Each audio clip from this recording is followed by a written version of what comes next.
15 anni che stiamo operando, 15 anni e mezzo. Inaugurato nel giorno di San Francesco, intitolato a San Francesco. 5.000 i cani entrati nel frattempo, il 90% dei quali ha trovato un nuovo padrone. Tre numeri che dicono molto, che raccontano una storia di solidarietà verso gli animali.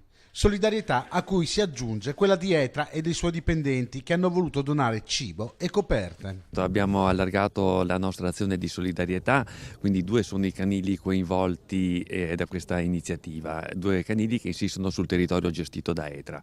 È un'iniziativa importante, anche quest'anno abbiamo portato cibo per gli animali a 4 zampe e coperte, pile e lettiere, in modo tale che questi amici possano in qualche maniera superare questi momenti di difficoltà all'interno di queste strutture. Ora sono circa 150 i cani che attendono un'adozione.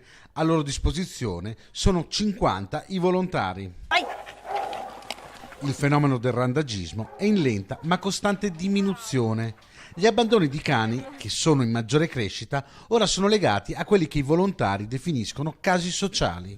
Una vasta gamma di realtà che va dallo sfratto per cui la persona non può più tenere il cane, dal fatto che si sono separati e non si sa chi dei due deve tenere il cane, ancora che devono andare a abitare in un mini appartamento dove il cane che ha fatto loro compagnia fino a quel momento non può più stare.